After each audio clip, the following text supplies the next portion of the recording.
नमस्कार साथियों, परिवार क्लासेस में आपका स्वागत है। हम जनरल साइंस पढ़ रहे हैं, जिसमें ये हमारी 15वीं क्लास है। चलिए शुरू करते हैं। वैज्ञानिक एडवर्ड जेनर किस रोग से संबंधित हैं? तो वे चेचक से संबंधित हैं। मानव में गुर्दे का रोग किसके प्रदूषण से होता है? तो कैडमियम के कारण होता है। बीसीजी का टीका किस बीमारी के बचाव के लिए लगाया जाता है? तो वो क्षय रोग के लिए लगाया जाता है।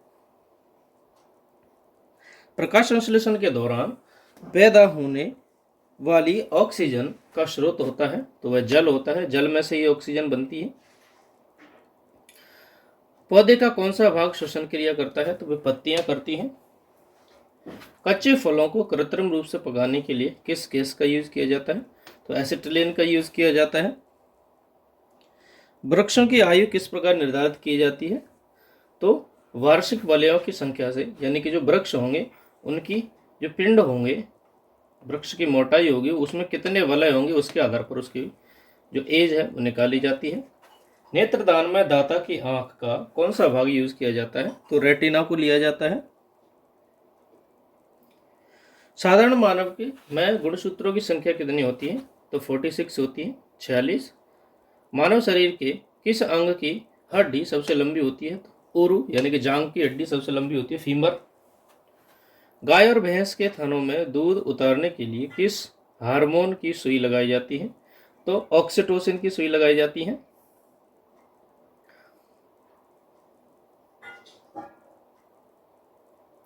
परखनली शिशु किससे संबंधित होती है?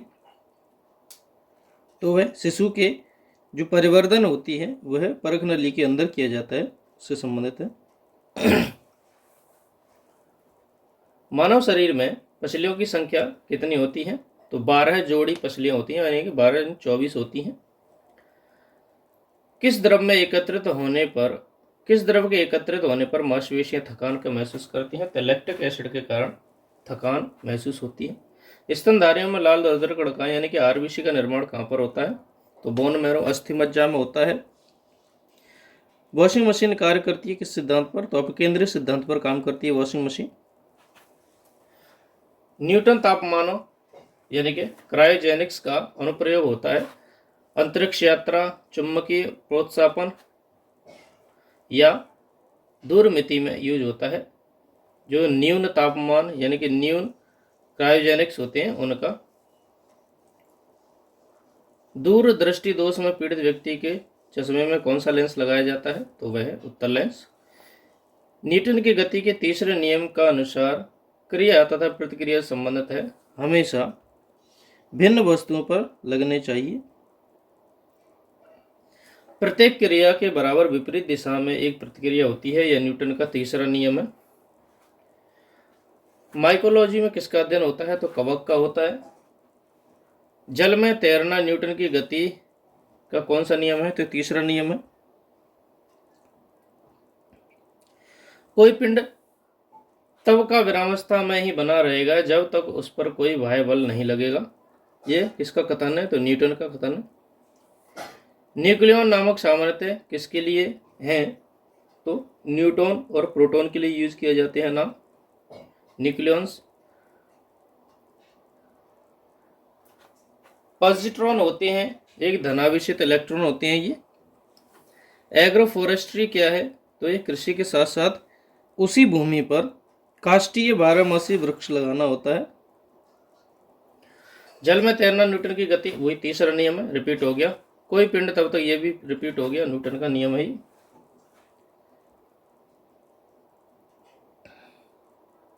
एग्रो फॉरेस्ट्री भी हो गया। मोनोजाइक किसका अयस्क है? तो थोरियम का अयस्क है मोनोजाइक। बॉक्साइट किसका अयस्क है? तो एल्यूमिनियम का अयस्क है। यानी कि मोनोजाइक में से थोरियम निकलता है और बॉक्साइट में से एल्यूमिनियम निकलता है। कार्नेलाइट में से मैग्नीशियम निकलता है और गन मेटल में से तांबा, टिन और जिंक निकलते हैं। लहसुन की अविलक्षण गंध यानी कि जो गंध आती है वो किसके कारण होती है? तो सल्फर के कारण उसमें ही गंध आती है लहसुन में। जल में आसानी से घुलनशील होता है नाइट्रोजन। भारी जल एक प्रकार मंदक होता है। माचिस की तीली के एक सिरे पर लगा मसाला किसका मिश्रण होता है? तो लाल फास्फोरस और गंधक का मिश्रण होता है।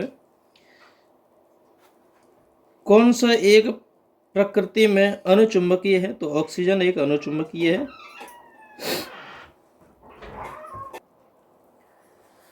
द्रव की बूंद के संकुचित होकर न्यूनतम क्षेत्र घेरने की प्रकृति को क्या कहा जाता है? तो पृष्ठीय तनाव कहा जाता है। कौन सी एक सदिश राशि है? तो संवेग को सदिश राशि कहा जाता है। जब किसी झील की तली में से उठकर वायु का बुलबुला ऊपर की सतह आएगा तो उसका आकार बढ़ जाता है, क्योंकि नीचे दबाव ज़्यादा होता है तो छोटा बुलबुला होता है, और ऊपर आते आते वह बड़ा हो जाता है क्योंकि दबाव कम होता जाता है ऊपर आने पर।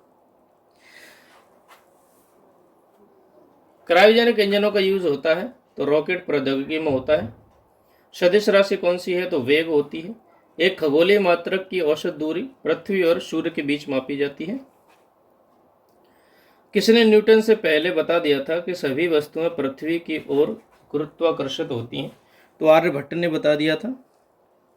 जेट इंजन किस सिद्धांत पर काम करते हैं? तो रेखीय संवेग के संरक्षण के आधार पर काम करते हैं। साइकिल चालक को प्रारंभ में अधिक बल क्यों लगाना पड़ता है? क्योंकि चालक जड़त्व पर विजय पाने के लिए अधिक बल लगाता है। जीव विज्ञान यानी कि बायोलॉजी शब्द का सबसे पहले प्रयोग किसने किया था? तो लैमार्क ने किया था। वनस्पति विज्ञान के जनक कौन है? थियोफ्रस्टस हैं। चिकित्सा शास्त्र के जनक किसे माना जाता है? तो हिप्पोक्रेट्स को माना जाता है। पुष्पों के अध्ययन को क्या कहा जाता है? तो एंथोलॉजी कहा जाता है। वन अनुसंधान संस्थान कहाँ पर स्थित है? तो देहरादून में है। भारतीय वनस्पति सर्वेक्षण का मुख्यालय कहाँ पर है? तो कोलकाता में है। वर्गीकी का पितामह किसे कहा जाता है? तो कार्ल वॉन लिनियस को कहा जाता है। वर्गीकरण के आधारीय इकाई क्या होती है? तो स्पीसीज होती है वर्गीकरण की आधारीय इकाई। स्पीसीज यानी कि प्रजाति। जीवाणु की खोज सबसे पहले किसने की थी? तो लीवनहोक ने की थी। वास्तविक केंद्रक किस में अनुपस्थित होता है? तो जीवाणुओं में होता है। भोजन की विषाक्तता उत्पन्न होती है, वो होती है क्लोस्ट्रीडियम बोट्यूलिनम के द्वारा। नाइट्रोजन के स्थिरीकरण में कौन सी फसल सहायक है? तो वह फली या बीन्स होती है नाइट्रोजन के स्थिरीकरण के लिए। कौन सी बीमारी जीवाणु के द्वारा होती है? तो कुष्ठ रोग जीवाणु के द्वारा होता है। सूक्ष्म जीवाणुओं युक्त पदार्थ का शीतीकरण एक प्रक्रिया है जिसका कार्य जीवाणुओं को निष्क्रिय करना होता है। दूध के दही के रूप में जमना किसके कारण होता है? तो लैक्टोबैसिलस के कारण होता है। वृक्षों की शालों पर उगने वाले कवक को क्या कहा जाता है? तो कार्टिकल्स कहा जाता है उन्हें। खुजली के रोग स्कैबीज का क्या कारण है? तो कवक होता है। लाइकेन किन दो वर्ग के पौधों से मिलकर बने होते हैं? तो कवक शैवाल से मिलकर के बने होते हैं। लाइकेन किसके सूचक हैं? वायु प्रदूषण के सूचक हैं। जड़ के स्थान पर मूलाभास किसमें पाया जाता है? तो ब्रायोफाइट्स में जड़ नहीं होती हैं, केवल उनका आभास होता है। सबसे अधिक क्रोमोसोम किसमें पाए जाते हैं यानी कि गुणसूत्र? तो टेरिडोफाइट्स में पाए जाते हैं। निम्नलिखित में से कौन सा एक जीवित जीवाश्म है? तो साइकस है। श्वसन मूल किस पौधे में पाई जाती है? तो जूसिया में पाई जाती है। साबूदाना किससे प्राप्त होता है? तो साइकस से प्राप्त होता है। स्तंभ मूल होती है, अपस्थानिक जड़ें होती हैं। जड़ें किस भाग में विकसित होती हैं? तो मूलांकुर से बनती हैं भी। गाजर एक प्रकार की है, जड़ है। हल्दी के पौधे का खाने योग्य भाग कौन सा है? तो वह प्रकंद होता है। प्याज किसका परिवर्तन है? तो तने का ही परिवर्तन है प्याज। घरों में विद्युत की पूर्ति 220 वोल्ट पर की जाती है, जो कि औसत वोल्टेज है, इससे कम या ज़्यादा भी हो सकती है। परमाणु के नाभिक में होते हैं इलेक्ट्रॉन और प्रोटॉन होते हैं, न्यूट्रॉन और प्रोटॉन होते हैं, इलेक्ट्रॉन नहीं होते। एम्पियर किसका मात्रक है? तो वह विद्युत धारा का मात्रक है। शरीर रचना के किस वर्गीकरण में लॉबस्टर संबद्ध होता है? तो वह क्रस्टेशियंस में। कौन से पौधों में नाइट्रोजन स्थिरीकरण की क्षमता होती है? तो चना एवं दलहन में होती है। विद्युत के परिपथ में फ्यूज का क्या कार्य होता है? तो विद्युत के परिपथ की रक्षा करना होता है। कार्बन डेटिंग विधि किसकी आयु निर्धारित करती है? तो जीवाश्मों की आयु निकालने के लिए हम कार्बन डेटिंग यूज करते हैं। अत्यधिक शराब का सेवन करने से शरीर का कौन सा भाग प्रभावित होता है? तो लीवर होते हैं यकृत। शरीर में रक्त बैंक का काम कौन करता है? Blood bank. तो तिस्ती होते हैं। हरे पौधों में प्रकाश संश्लेषण की इकाई क्या कहलाती है? क्वांटोसोम कहलाती है। शरीर में रक्त की सफेद कोशिकाओं का मुख्य कार्य क्या होता है? शरीर को बीमारियों से बचाना। मछली के हृदय में कितने प्रकोष्ठ होते हैं? तो 2। मानव शरीर के रक्त में अवांछनीय पदार्थों को प्रकट करने का कार्य कौन करता है? तो वृक्क यानी कि किडनी उन्हें अलग कर देती है। अप्सरा क्या है? एक न्यूक्लियर रिएक्टर है। डायनमो का क्या कार्य है? तो वह यांत्रिक ऊर्जा को विद्युत ऊर्जा में परिवर्तित करता है। पिचब्लेंडी में कौन सा रेडियो एक्टिव तत्व पाया जाता है? तो रेडियम पाया जाता है।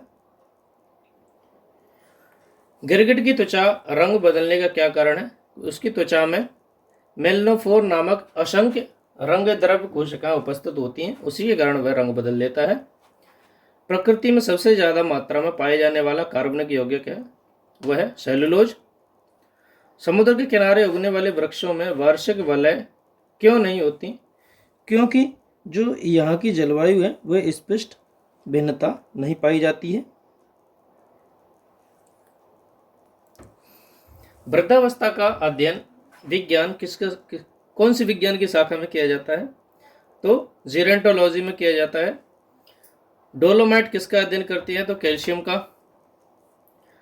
खट्टे फलों में कौन सा विटामिन होता है? तो विटामिन सी। ध्वनि की तीव्रता मापने के लिए कौन सा यंत्र यूज किया जाता है? तो डायोमीटर या डियोमीटर यूज किया जाता है। दूध का खट्टा होना किसके द्वारा निर्धारित होता है? एक जीवाणु के द्वारा, जो कि लैक्टोज होता है। श्वेत प्रकाश के वर्णक्रम में प्रिज्म द्वारा सर्वाधिक विचलित होने वाला रंग कौन सा है? तो बैंगनी होता है। दूध से दही बनाने में कौन सा बैक्टीरिया यूज होता है? तो लैक्टोबैसिलस होता है वो। किस अंग के कार्य न करने पर डायलिसिस की बीमारी होती है? तो वह किडनी के कार्य नहीं होता। किडनी जब कार्य नहीं करती है तो डायलिसिस की बीमारी होती है। मनुष्य के मस्तिष्क का सबसे बड़ा भाग कौन सा होता है? तो प्रमस्तिष्क होता है, सेरेब्रम। राइफल चलाने पर लगने वाला झटका किससे संरक्षण का उदाहरण है? तो रेखीय संवेग के संरक्षण का उदाहरण है। प्रयोगशाला में सर्वप्रथम जीन का संश्लेषण करने वाला वैज्ञानिक कौन थे? तो वे थे हरगोविंद खुराना। तो आज की वीडियो में सिर्फ इतना ही। हमारी साइंस की वीडियो कंप्लीट हो चुकी हैं। हम जल्दी रीजनिंग की वीडियोज स्टार्ट करेंगे। वीडियो को अंत तक देखने के लिए धन्यवाद। Thank you.